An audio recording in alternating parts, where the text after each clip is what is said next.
Assalamualaikum warahmatullahi wabarakatuh.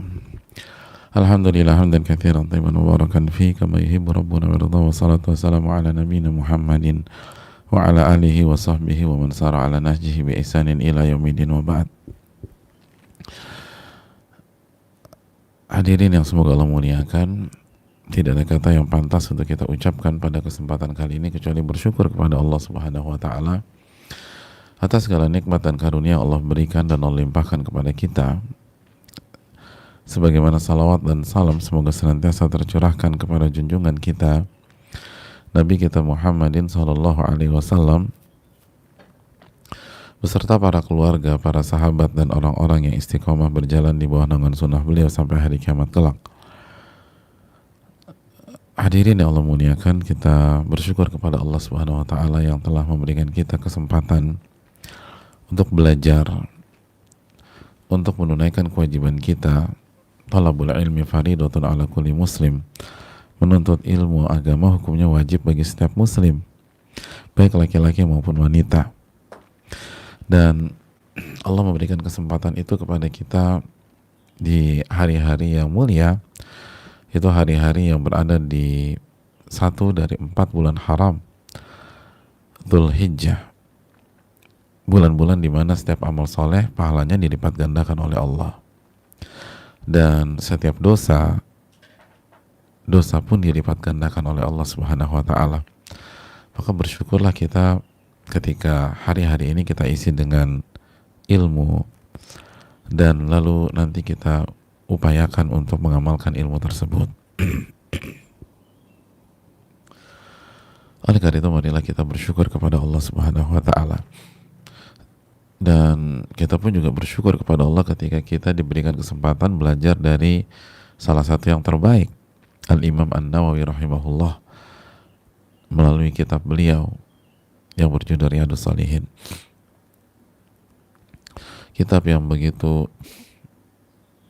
fenomenal, diterima oleh umat, diterima oleh ulama dari zaman ke zaman, dan dengan izin Allah terbukti melahirkan wajah baru di tengah-tengah kepenatan atau kesemrawutan iman dan akhlak di sebuah masyarakat.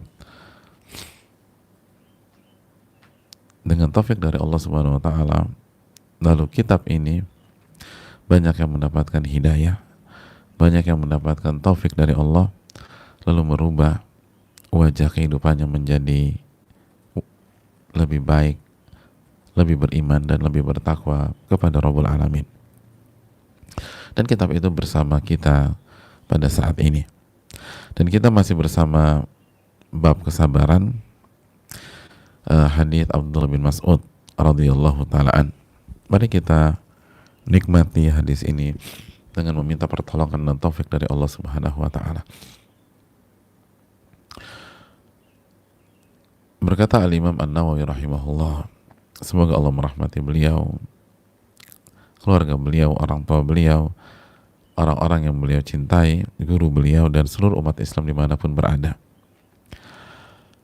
Beliau menyampaikan, wa'an ibni Mas'udin radhiyallahu ta'ala, dan dari Abdullah bin Mas'ud radhiyallahu ta'ala, anna Rasulullah sallallahu alaihi wasallam qala, bahwa Rasulullah sallallahu alaihi wasallam bersabda, innaha satakunu ba'di atharatun wa umurun tunkirunaha. Sesungguhnya di zaman setelahku akan ada pemimpin-pemimpin atau orang-orang yang sibuk memikirkan dirinya sendiri dan melupakan hak orang lain. Melupakan hak orang lain.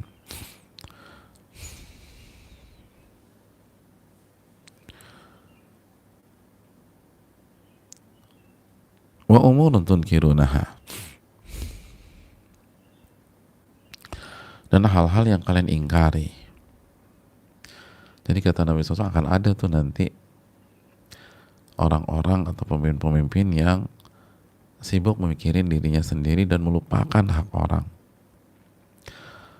melupakan hak saudaranya, hak rakyatnya, hak temennya atau keluarganya, dan seterusnya. Wa umurun tunkirunaha, dan perkara-perkara yang kalian ingkari. Banyak kemungkaran terjadi. Qalu ya Rasulullah, fama ta'muruna. Lalu para sahabat bertanya, wahai Rasulullah, apa perintah engkau kepada kami? Apa perintah engkau kepada kami?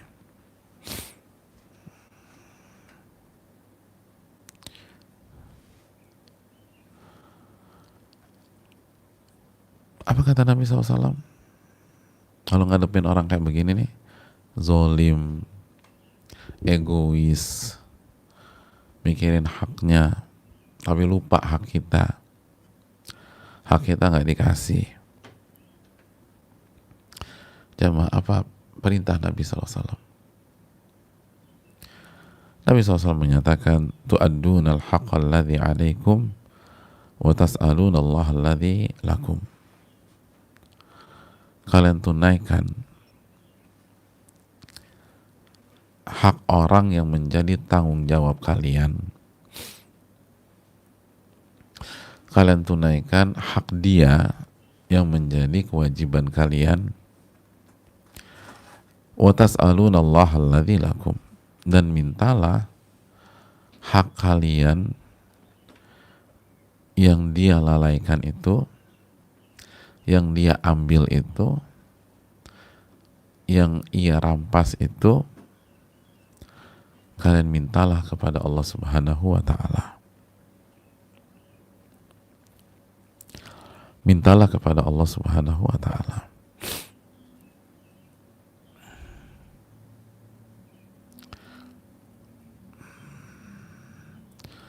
Hadis sahih riwayat Bukhari dan Muslim, muttafaqun alaih.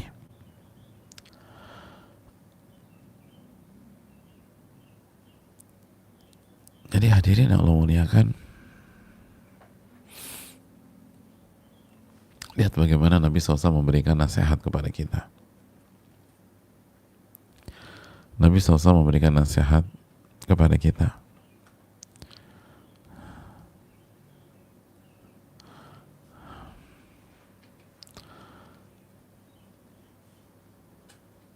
Tetap penuhi hak-hak yang menjadi tanggung jawab kita. Lalu minta kepada Allah hak kita tersebut. Minta kepada Allah hak kita tersebut. Itulah hadis yang sederhana tapi sangat dalam, jamaah.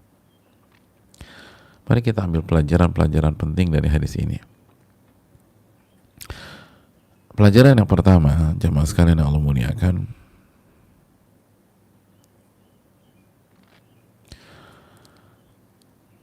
hadis ini memberikan pelajaran kepada kita bahwa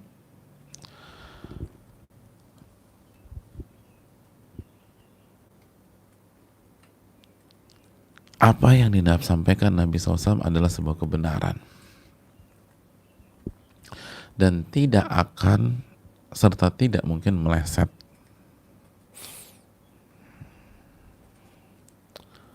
Tidak akan meleset.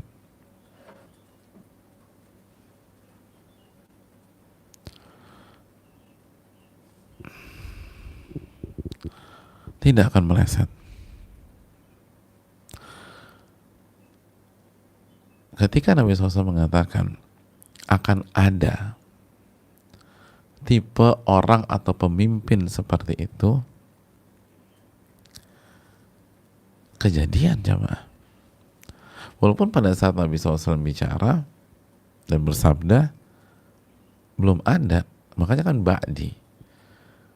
Kalau ada pun di tengah-tengah Nabi mah pemimpinnya Masya Allah Abu Bakar As-Siddiq radhiyallahu ta'ala, Umar bin Khattab radhiyallahu ta'ala, Uthman bin Affan radhiyallahu ta'ala, Ali bin Abi Thalib radhiyallahu ta'ala.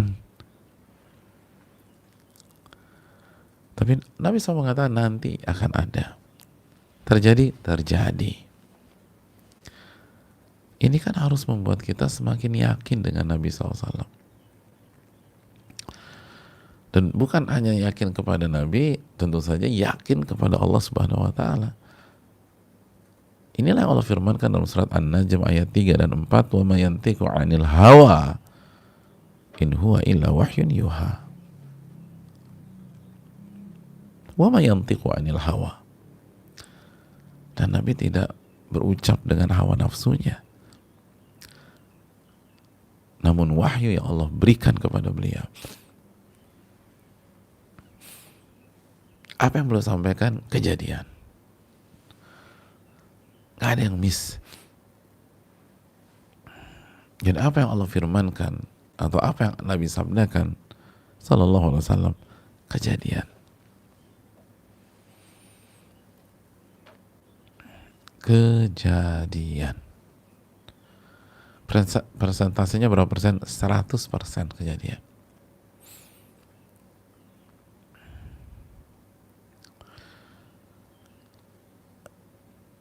Harusnya sudah cukup bagi orang-orang beriman.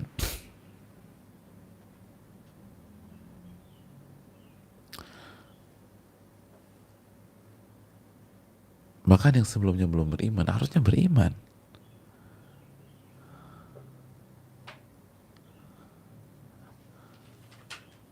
Karena ini menunjukkan bahwa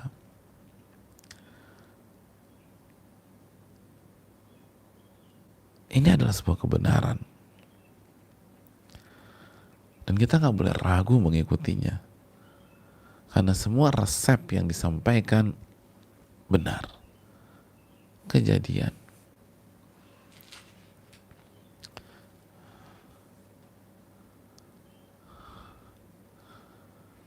Oleh karena itu jamaah yang Allah muliakan, ini bukan hanya tips untuk bersabar, ini tentang iman.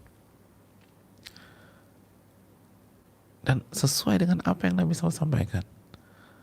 Atharah wa umurun tunkirunaha. Akan ada orang-orang atau pemimpin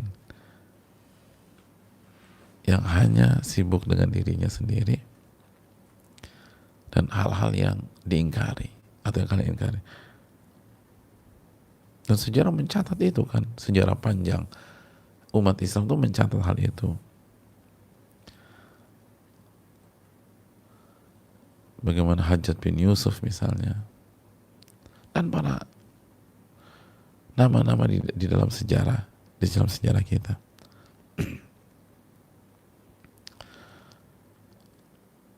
Kejadian jemaah. Maka ini membuat kita semakin yakin, membuat kita harus semakin menuntut ilmu yang bersumber langsung dari Al-Quranul Karim dan sunnah Nabi SAW yang sahihah.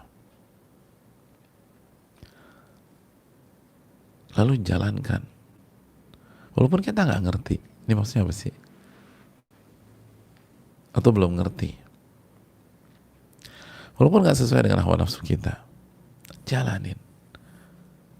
Karena tidak ada yang meleset, nggak ada. Nggak ada yang meleset. Kalau kita bisa percaya dengan manusia yang bisa salah, tapi karena track recordnya bagus, kita yakin tuh. Walaupun dia bisa salah, bisa keliru, bisa miss. Jutaan pasien itu menyerahkan salah satu bagian tubuhnya ada yang dipotong-potong, ada yang dijahit, ada yang digunting, ada yang dioprek-oprek sama dokter dan tim dokter, dan benar-benar diserahkan secara pasrah karena sebelumnya dia dianestesi, dibius. Padahal pada saat tindakan ada peluang salah, ada peluang gagal, ada peluang human error, ada peluang miss.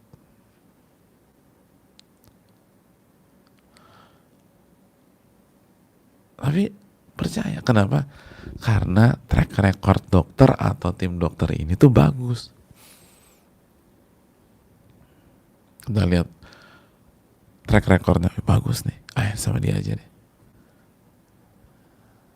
Tapi dia bisa keliru loh, bisa salah loh. Ya namanya juga manusia, pasti ada human error, semua bisa terjadi itu. Itu kita bisa nyikapin. Tapi kenapa? Kalau Allah yang berfirman, kalau Nabi SAW yang bersabda,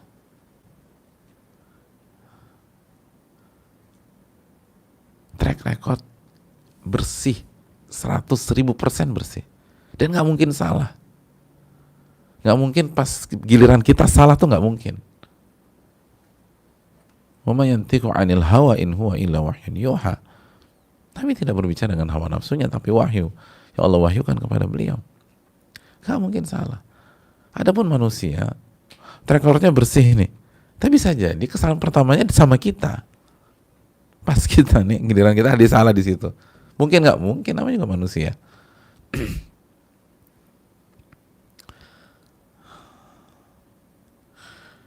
Kita sih nggak pernah gagal ya mas. Pas sama kita gagal. Ya namanya juga manusia mas. Oh iya iya. Itu bisa tuh. Tapi karena buat Allah dan Rasulnya nggak bisa.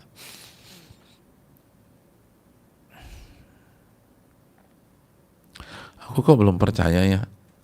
Anda belum percaya. Itu karena Anda tidak belajar. Anda tidak lihat sejarah. Nggak ada yang miss, nggak ada. Nggak ada.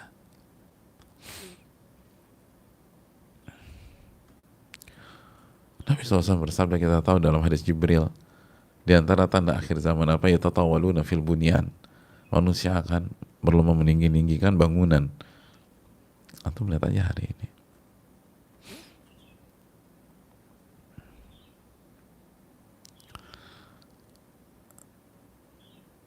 Seperti apa?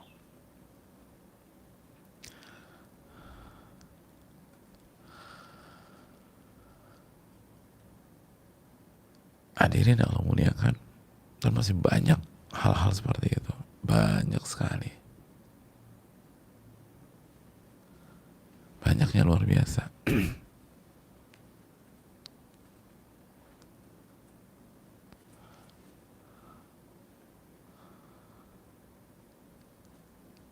Belum berbicara tentang wanita, tentang penghuni neraka yang saya belum lihat sebelumnya, nisaun kasiyatun ariyatun, wanita yang berpakaian tapi telanjang. Dan kita lihat bagaimana.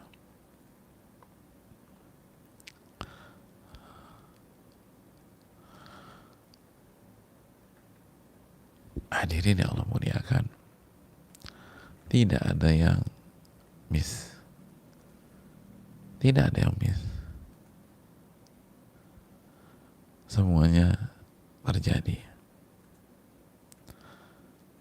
Kita belajar tentang surat Al-Masad, tabbat syada abi lahabi wa tabba. Celaka tangannya Abu Lahab.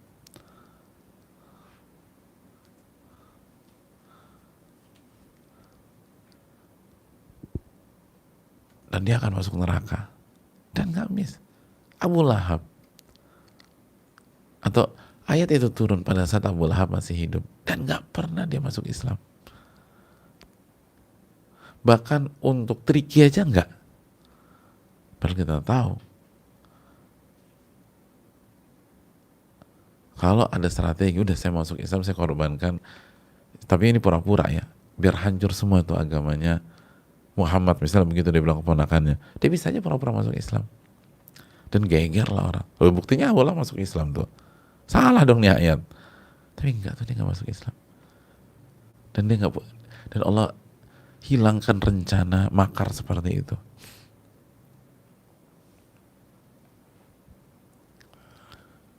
Banyak sekali jamaah. Gak ada yang keliru, gak ada yang keliru, gak ada yang keliru, gak ada yang keliru, gak ada yang keliru. Semuanya benar, benar, benar, benar, benar, dan benar. Ini kan pelajaran bagi kita. Jangan pernah sama sekali menabrak dalil, menjawab dalil,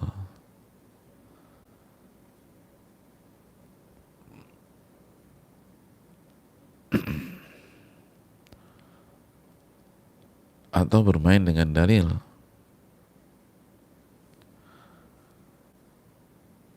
Karena dalil nggak ada yang pernah meleset. Hanya apa kata Allah Subhanahu wa taala dalam surat An-Nur ayat 63, falyahdharil ladzina yukhalifuna an amrihi an tusibahum fitnah aw yusibahum adzabun alim. Falyahdharil ladzina yukhalifuna an amrihi. Waspadalah orang-orang yang menyelisihi perintahku, menyelisihi tuntunanku,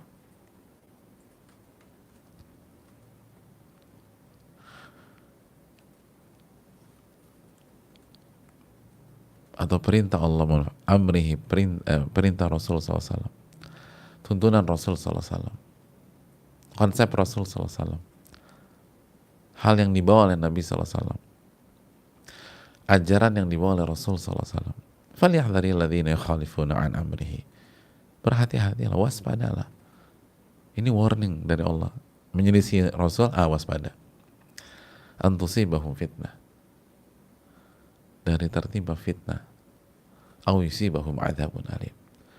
Atau dia akan kena azab yang sangat pedih. Azab yang sangat pedih.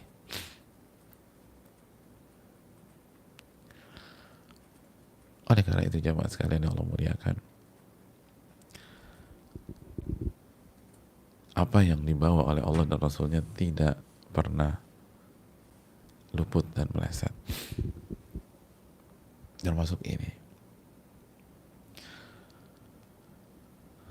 Memang akan ada. Dan kita bisa lihat sendiri.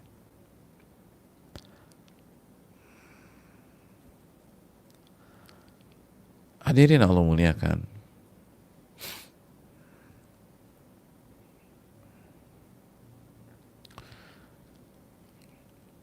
pelajaran yang berikutnya,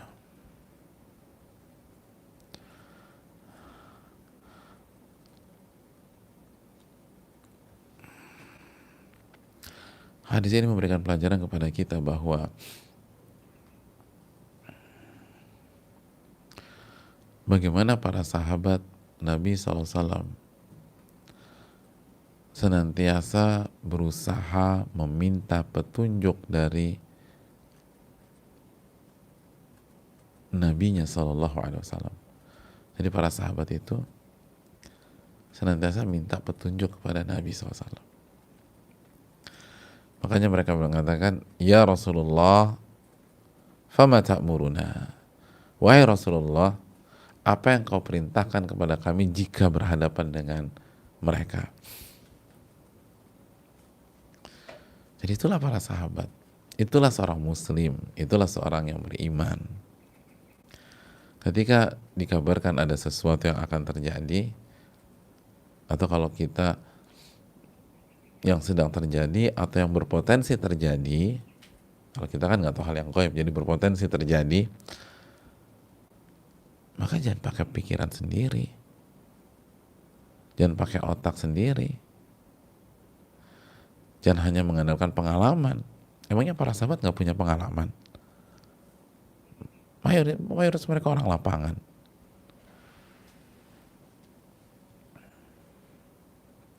Mereka punya segudang pengalaman. Emangnya mereka nggak pintar-pintar? Abu Bakar kurang cerdas apa? Umar kurang cerdas apa? Utsman kurang cerdas apa? Ali bin Abi Thalib kurang cerdas apa? Radhiyallahu ta'ala anhum. Tapi lihat bagaimana mereka menyikapi setiap kejadian atau hal yang akan mereka alami. Ya Rasulullah, fama ta'muruna. Wahai Rasulullah, apa yang kau perintahkan? Kalau kasusnya begini, apa nih?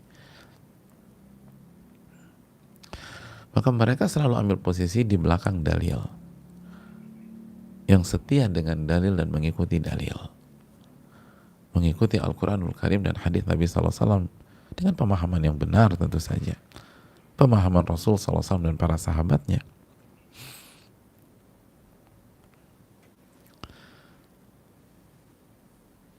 Gitu.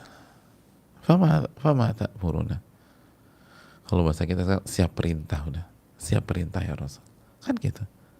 Fama ya'muruna, apa perintahmu ya Rasul sallallahu alaihi wasallam. Jadi apa perintahmu? Fama ta'muruna, apa yang kau perintahkan kepada kami? Kita tunggu perintahmu nih sallallahu alaihi wasallam. Itu para sahabat. Kalau kita kerja dulu berantakan, baru nanti konsultasi sama Ustadz. Loh Pak Ustadz, saya bingung nih Pak Ustadz. Loh, kira lo berantakan baru konsul. Harusnya dari awal, sehingga nggak berantakan duluan. Ya Rasulullah, fama ta'muruna. Ini mentalnya para sahabat radhiyallahu ta'ala anhum. Perintahnya apa nih? Tunggu perintah, siap perintah.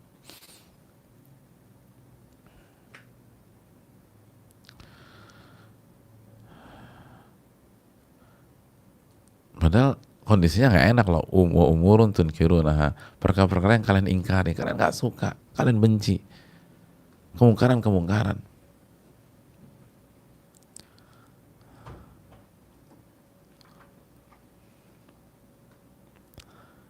Gimana ngadepin pemimpin seperti itu dan lain sebagainya.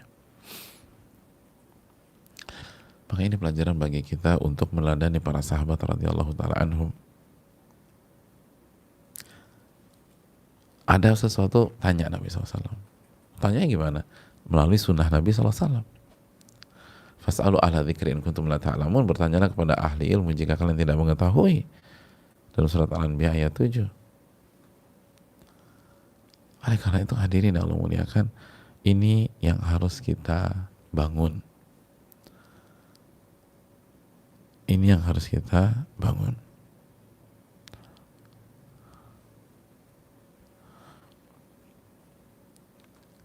Cek dalil, ikuti dalil, bertanya tentang dalil.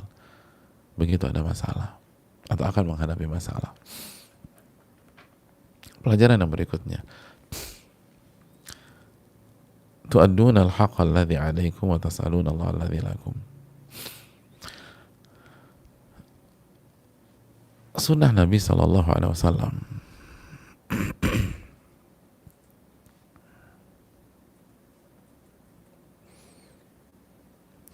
apabila menghadapi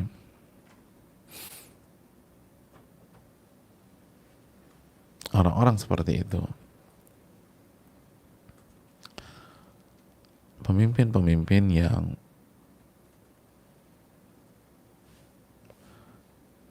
melupakan hak kita dan sibuk dengan kepentingannya dan perkara-perkara yang mungkar,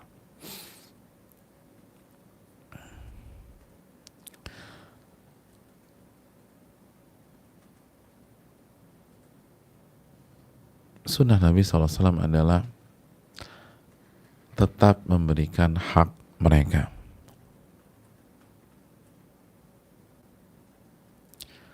Tetap memberikan hak mereka yang menjadi tanggung jawab kita sebagai rakyat, misalnya sebagai bawahan,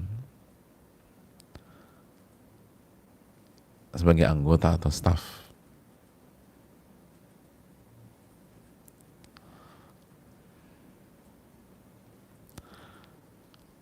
Jadi tetap penuhi hak yang menjadi tanggung jawab kita. Hak dia atau hak mereka menjadi tanggung jawab kita. Fokus tunaikan kewajiban kita. Dan mintalah hak kita kepada Allah Subhanahu wa ta'ala. Mintalah hak kita kepada Allah Subhanahu wa taala.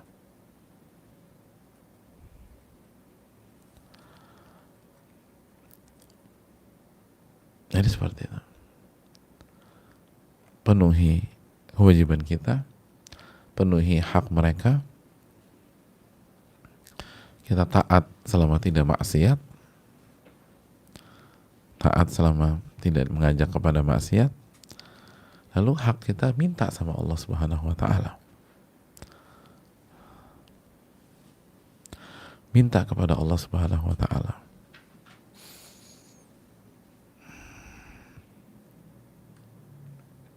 Itu konsepnya. Jadi kalau kita udah berusaha nggak dikasih juga, nggak dikasih, udah tunaikan hak kita, minta kepada Allah. Tunaikan kewajiban kita, lalu minta hak kita kepada Allah Subhanahu wa taala. Itu sunnah Nabi SAW dalam hadis di atas.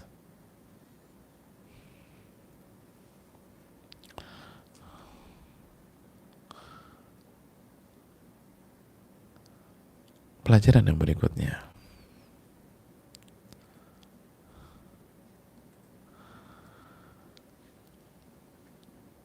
hadis ini memberikan sebuah pola hidup bagi seorang muslim.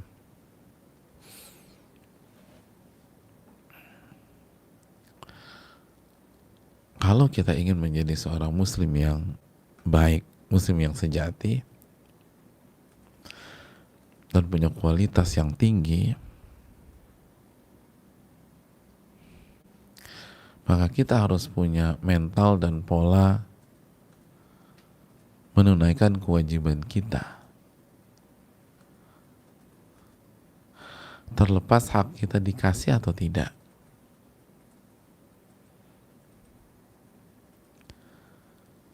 Dan ketika orang tersebut menzolimi kita dengan tidak memberikan hak kita,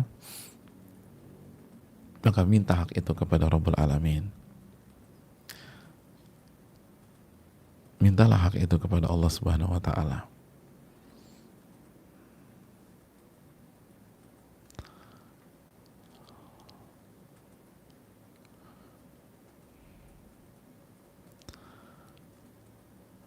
Itu pola terbaik.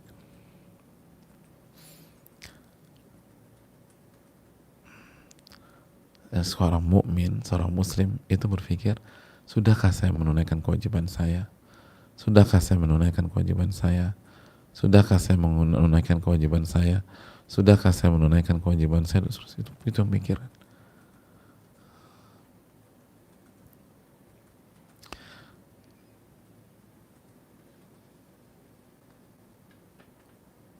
Mentalnya tuh mental memberi gitu,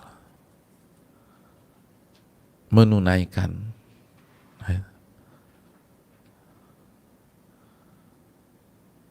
Jadi mentalnya menunaikan, bukan menuntut.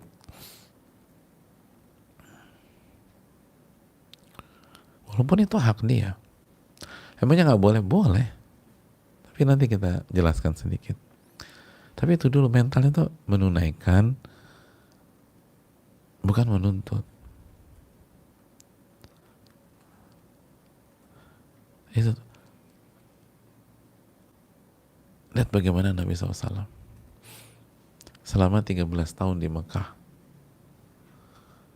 Lihat pola beliau gimana. Menunaikan kewajiban beliau sebagai utusan Allah. Menunaikan kewajiban beliau sebagai utusan Allah. Apapun resikonya. Dan beliau gak pernah ngemis-ngemis minta hak beliau. Beliau gak pernah ngemis-ngemis nuntut hak beliau sebagai keponakan ke Abu Lahab. Padahal Abu Lahab kan paman beliau. Emangnya keponakan gak punya hak untuk dijaga, untuk dilindungi, untuk disayangi, untuk dikasihi? Enggak. Padahal kalau mau kan bisa. Aku kan keponakan kamu. Aku juga berhak dong. Jangan pilih kasih. Enggak. Enggak demikian.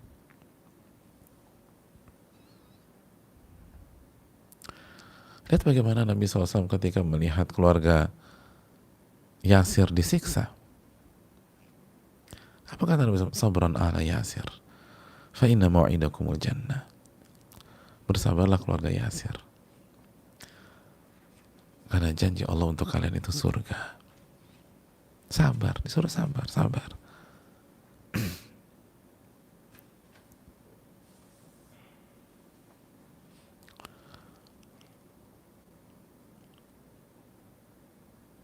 Itu pola Nabi SAW. Pola Nabi kita Sallallahu Alaihi Wasallam. Beliau sibuk dan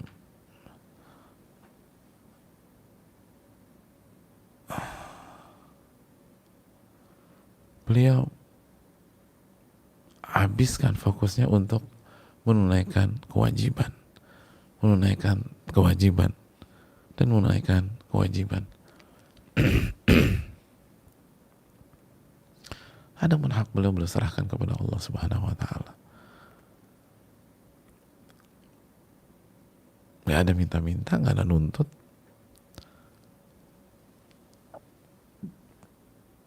Gak ada apapun.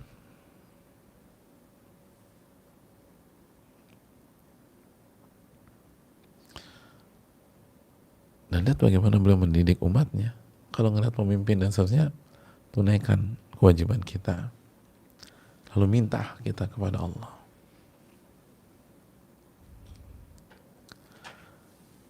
Ini penting. Ini penting. Ini mental para nabi dan rasul.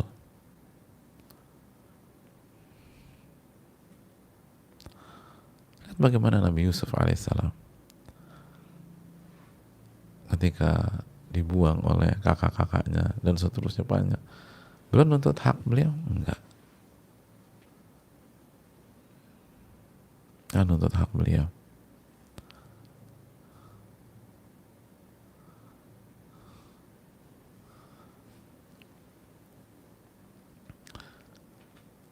Coba bermain seperti itu jamaah. Kita semua yang bicara dan yang mendengarkan.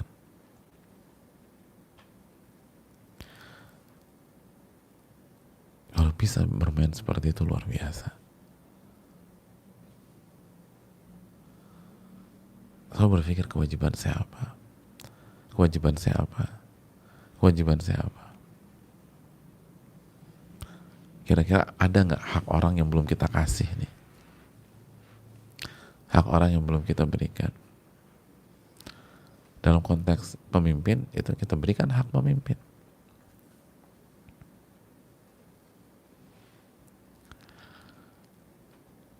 Dalam konteks yang lain, kasih hak keluarga kita, kasih hak sahabat kita, dan seterusnya.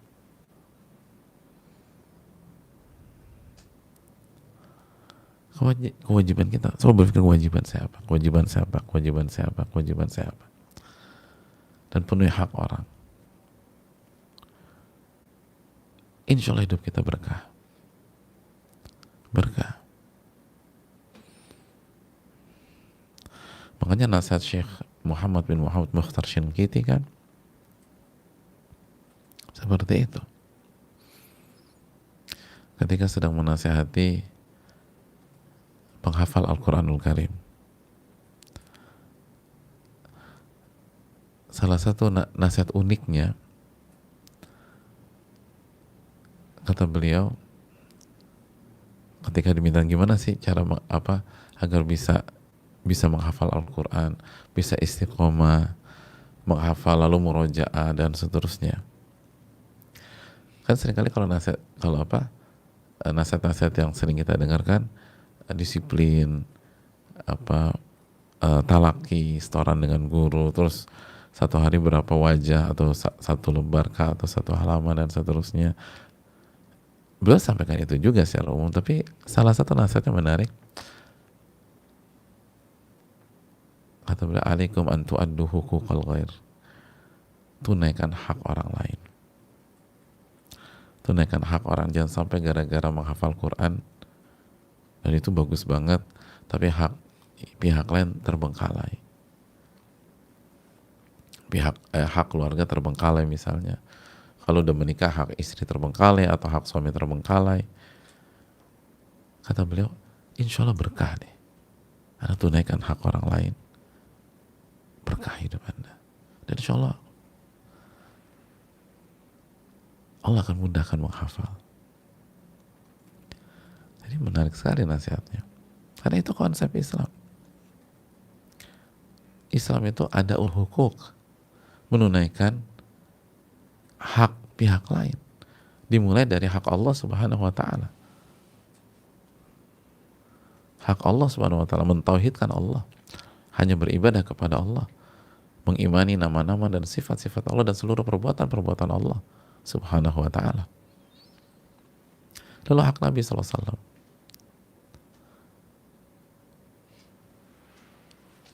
hak keluarga, hak orang tua, hak pasangan dan lain sebagainya. Itu kalau kita bisa main begitu, subhanallah.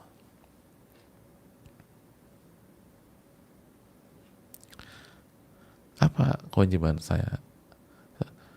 Kewajiban kita sebagai anak, kewajiban kita sebagai suami, kewajiban kita sebagai istri, kewajiban kita sebagai orang tua, kewajiban kita sebagai murid, kewajiban kita sebagai guru dan seterusnya.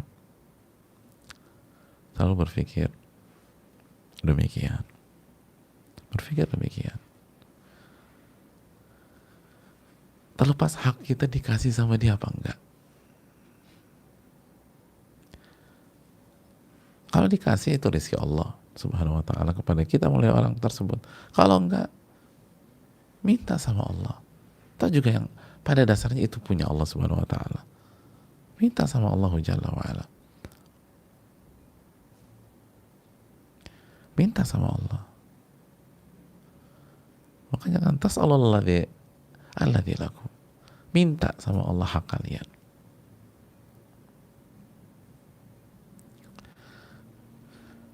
Mungkin ada yang bertanya, emangnya nggak boleh nuntut hak ya?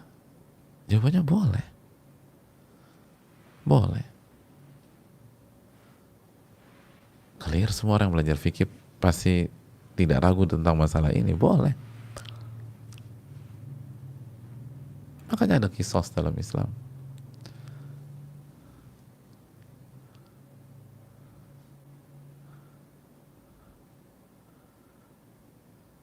Diperbolehkan. Namun kalau mental kita nuntut hak, kita nggak akan bahagia. Kita nggak akan tenang. Kita sama saja membuka hati kita untuk rasa benci, rasa amarah, kesel, sebel, galau. Itu yang kita mau, jamaah. Kalau mau silahkan. Itu hak. Itu hak. Kalau mau silahkan. Coba antum lihat. Coba kita lihat. Ketika kita atau orang di lingkungan kita sudah menghabiskan waktu membicarakan haknya. Harusnya kita dapat ini dong. Harusnya ini dong. Masa diperlakukan kita gitu? Kita kan nggak enak, nggak suasana? Nggak enak.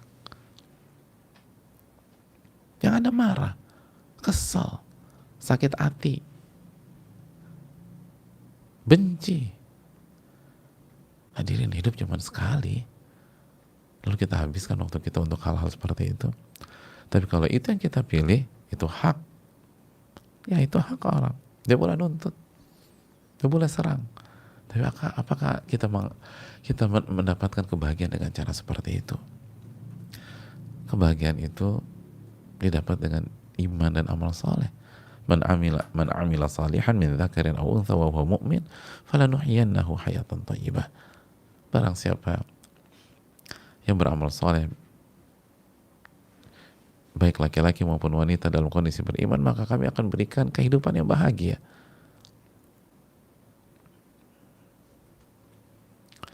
Kehidupan yang bahagia. Surat An-Nahl 97 ya, mohon dicek, saya khawatir salah.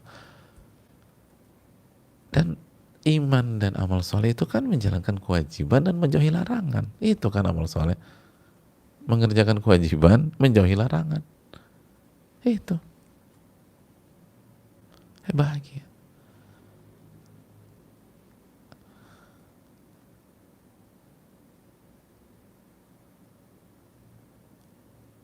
Jadi kalau kita sudah fasih dan terbiasa dengan pola nuntut hak kita, nuntut hak kita, nuntut hak kita, nuntut hak kita, nuntut hak kita, kita nggak akan tenang dalam hidup, jemaah. Kita akan marah,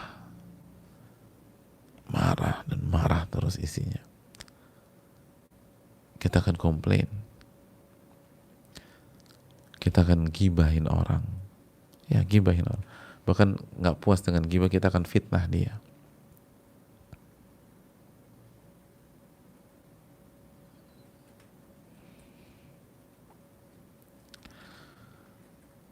Jadi boleh, tapi itu bukan pola yang terbaik.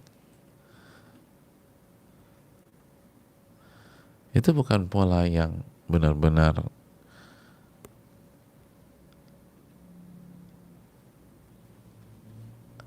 maksimal, yang paling tinggi, yang elegan, yang mewah.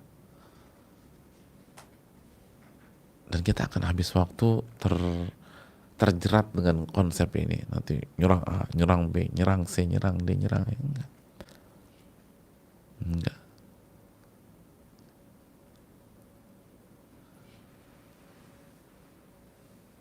Bukan seperti itu. Hidup ini cuma sekali, hadirin. Isilah dengan hal-hal yang buat hati kita plong, kita bahagia, kita bisa tidur nyenyak, kan gitu ya.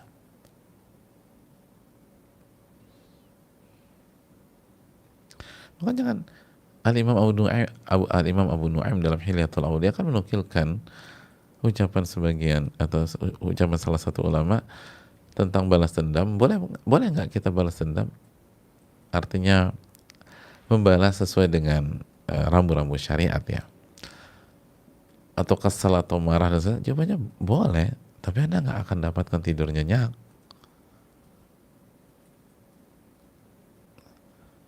Nggak akan mendapatkan tidur nyenyak. Boleh nggak tidak memaafkan? Boleh. Boleh nggak memaafkan orang tuh boleh. Kalau kita terzolimi, boleh nggak memaafkan orang. Tapi Anda bisa mendapatkan ketenangan hidup? Enggak. Anda bisa dapatkan tidur yang nyenyak? Enggak. Nggak enak. Ini konsep luar biasa, jemaah. Tunaikan kewajiban Anda, minta hak Anda kepada Allah. Siapa Allah Subhanahu wa taala? Al-Ghani, yang Maha Kaya, Ar-Rahman Ar-Rahim, yang Maha Pengasih lagi Maha Penyayang, Al-Muhsin, yang Maha Baik.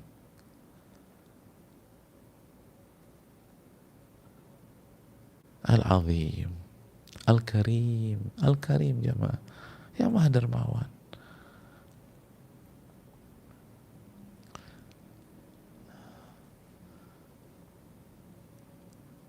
Kita lagi punya masalah sama orang di Jakarta nih. Dia nggak mau bayar 100 juta kita. Kita tuntut nggak. Dan nggak mau ngaku. Padahal udah jelas clear. Itu uang kita dan kita berhak nuntut itu. Dia nggak mau bayar. Terus tiba-tiba ada staf dekatnya orang paling kaya di Jakarta bilang, udah deh mas, udah nggak usah nuntut dia lagi,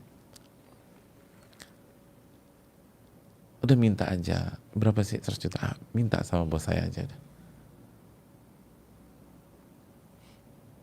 udah minta aja, atau bos saya nanti akan ganti, udah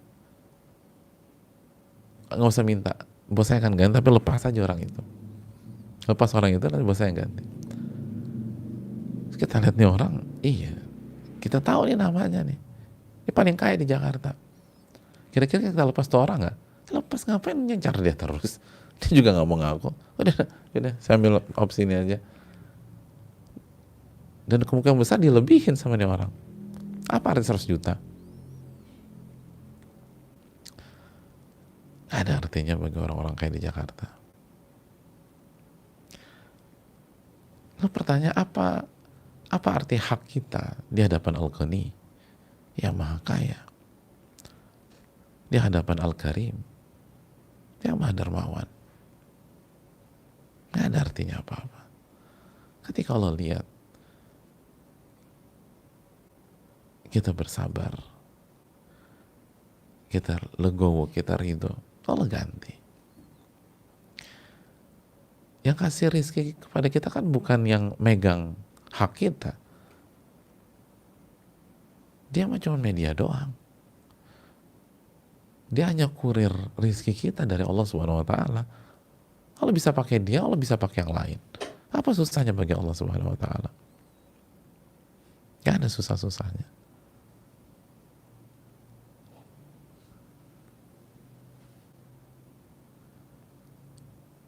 Ini hal yang penting. Makanya pelajaran yang terakhir jamaah sekalian, lihat bagaimana pelajaran terakhir, bagaimana tauhid itu menentukan kualitas seseorang dalam hidup. Tauhid menentukan sikap seseorang, cara dia berpikir, cara dia menghadapi masalah, cara dia menghadapi orang-orang zalim, cara dia menghadapi orang-orang zalim, cara dia menghadapi orang-orang yang tidak memberikan haknya, yang semena-mena terhadap dia. Itu ya Allah jamaah, itu tauhid jamaah. Makanya kata Nabi SAW, minta kepada Allah hak kalian. Itu minta kepada Allah itu apa? Kalau bukan tauhid uluhiyah. Ini real. Inilah tauhid jamaah sekalian. Ketika kita terzolimi, hak kita nggak dikasih. Lalu Nabi kita SAW mengatakan, penuhi hak dia. Penuhi hak dia. Penuhi kewajiban kita terhadap dia. Penuhi. Lalu minta kepada Allah. Ini kalau orang nggak punya tauhid, nggak yakin dengan nama-nama dan sifat Allah, tauhid asma wa sifat, nama-nama dan sifat Allah, bahwa Allah nggak pernah bohong, rububiyah, perbuatan-perbuatan Allah. Orang kalau nggak yakin dengan perbuatan Allah, nama-nama dan sifat Allah, mana bisa menerapkan hal ini? Nggak bisa.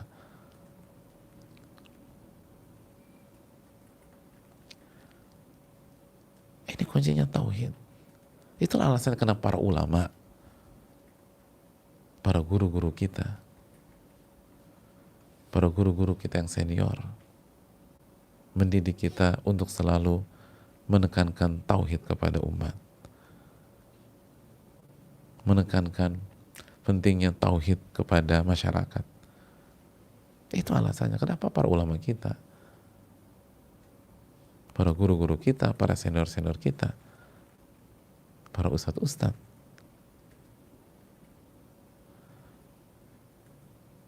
yang berusaha mengikuti sunnah Nabi SAW, Ahlus Sunnah wal Jamaah, itu menekankan pentingnya tauhid, pentingnya tauhid, pentingnya tauhid, pentingnya tauhid. Karena ini yang merubah orang jika dipahami dengan benar dan diamalkan.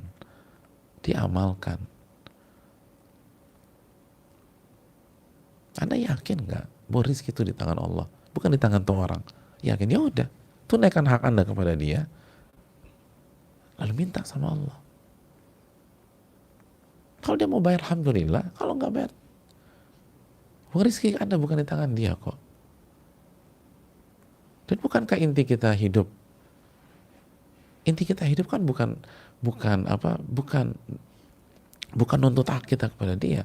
Tujuan kita hidup adalah wa ma khalaqtul jinna wal insa illa liya'budun. Tidaklah aku ciptakan jin dan manusia kecuali untuk beribadah. Dan di antara makna ibadah tauhid. Dengan adanya kasus ini, Anda kan jadi minta sama Allah. Adanya kasus ini, adanya episode atau kasus, dia tidak memberikan hak Anda. Dia nggak memberikan uang Anda. Dia nggak memberikan saham Anda. Atau dia nggak memberikan barang-barang Anda. Tanpa kita sadari, itu membuat kita berdoa sama Allah. Semakin besar hak kita di tangan dia yang dia nggak kasih, itu semakin kencang tuh doanya sama Allah. Semakin ngemis sama Allah. Apalagi kita pas lagi nggak punya apa-apa, nangis sama Allah. Ya Allah bantu saya, Allah bantu saya. Itu kan inti hidup. Tujuan inti hidup kan itu. Wa ma khalaqtul jinna wal insa illa liya'budun. Tidaklah aku ciptakan jin dan manusia kecuali untuk beribadah. Itu. Ad-du'a wal ibadah. Doa itu inti ibadah kata Nabi SAW. Doa itu inti ibadah. Jadi tanpa kita sadar, episode tersebut atau kasus tersebut itu mengarahkan kita pada inti dan tujuan hidup kita itu sendiri. Tapi karena kita terfitnah dengan dunia, cara berpikir kita materialistis, akhirnya kita nggak dapat poin itu. Akhirnya kita nggak dapat poin itu. Padahal itu intinya. Makanya banyak minta pertolongan, minta taufik kepada Allah. Kita fokus ke uang kita yang ada di dia. Kita fokus pada barang kita yang ada di dia. Kita fokus pada ucapan-ucapan yang nyakitin kita. Padahal harusnya dia hormati kita, tapi dia kasih ucapan yang menyakiti kita. Padahal kita punya hak untuk itu. Kita fokus pada perbuatannya. Siapa yang suruh kita fokus terhadap itu semua? Bukankah tujuan kita wa ma khalaqtul jinna wal insa illa liya'budun? Tidaklah aku ciptakan jin dan manusia untuk beribadah kepadaku. Bukankah ini ujian kesabaran untuk nahan? Allah berfirman dalam surat Al-Furqan ayat 20, wa ja'alna ba'dakum li ba'din fitnatan atasbirun wa kana rabbuka basira. Dan kami jadikan interaksi di antara kalian sebagai fitnah, ujian. Orang nggak kasih hak kita itu ujian. Allah itu ujian. Ujian apa? Atasbirun. Anda sabar nggak ngadepin itu? Anda sabar apa tidak? Anda bisa nahan nggak? Jadi sebenarnya yang disoroti itu kita. Ketika hak kita nggak dikasih sama orang, ketika hak kita nggak dikasih sama pemimpin, ketika hak kita nggak dikasih sama banyak pihak, yang disoroti itu sebenarnya kita. Sabar nggak ngadepin itu? Itu ujian kesabaran dari Allah kepada kita. Nah, kita salahnya menyoroti dia, bukan kita. Dia ada porsinya lain sama Allah Subhanahu Wa Taala. Nggak perlu kita urusin. Allah juga ahkamul hakimin. Allah juga maha bijak. Allah yang berfirman, in ahsantum li anfusikum wa in asatum falaha. Kalau Anda berbuat baik itu untuk diri Anda, dan kalau Anda berbuat buruk itu akan menyerang Anda. Bukankah orang yang tidak memberikan hak kita masuk ke dalam ayat tersebut? Kenapa kita terlalu ribetkan itu? Kenapa kita terlalu fokus kepada yang bukan kotak kita, jamaah sekalian? Allah kan nggak tidur. La ta'khudhuhu sinatun wala naum. Allah melihat semua. Allah melihat semua.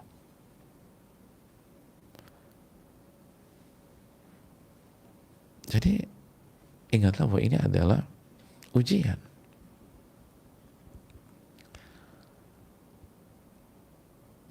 Dan dia nggak memberikan hak kita kepada kita, dia akan berhadapan dengan Allah Jalla wa'ala.